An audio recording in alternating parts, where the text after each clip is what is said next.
হবে যে আমি একটা মানুষ বন্যা দুনিয়ার মধ্যে আশরাফুল মাখলুকাত হিসাবে সর্বশ্রেষ্ঠ জাত হিসাবে দুনিয়াতে আসলাম।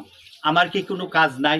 আল্লাহটা কেমন? আমি কি আমারে পরীক্ষা করলে, যাচাই করলে আর মিশে কেমনে গেছে, এই পর্যন্ত কেমনে আসছে? আমি যে যৌবক, আমি যে কাটুল্লাহ, যে আমার জন্য আজকে সময়, আমি কাটুল্লাহর জন্য কি করতে পারলাম? আমি কাটুল্লাহ উঠার জন্য কতটুকু রেডি হইলাম? এটা কি আমার প্রয়োজন না? অবশ্যই প্রয়োজন। যেন আমরা প্রত্যেকেই, এই যে আমি কথাগুলি বলতেছি, আমল করবার মতন চেষ্টা করি। কারণ জীবন তো চলেই গেল। আমাকে তো আমি একদিন ও রাত্রে শোয়ার সময় জিগাইলাম না যে সারাদিন যে তুই ব্যয় করলি, তোর কাজটা কতটুকু আজকে ভালো করলি, কার উপকার তুই করলি, তোর নিজের কষ্ট ঠিক মতো এই হিসাবটা কিন্তু আমি নেই নাই। ঠিক আছে? তো যেন আজকে থেকে আমি আল্লাহর কাছে কি কানবো, তওবা করবো, ইস্তেগফার করবো, করে আল্লাহর কাছে বলবো যে আল্লাহ, অতীতে যা করছি আল্লাহ তুমি আমার এইগুলি মাফ করে দাও। আজকে থেকে আমি মানুষের মঙ্গল কামনা করব, নিজেরও মঙ্গল কামনা করব।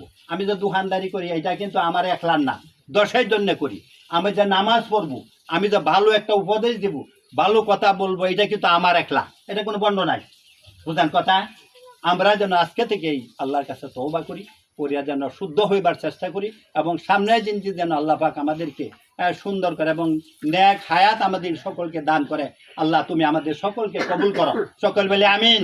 আল্লাহ তুমি আমাদেরকে সঠিক বুঝ দাও, সকল বলে আমিন। আল্লাহ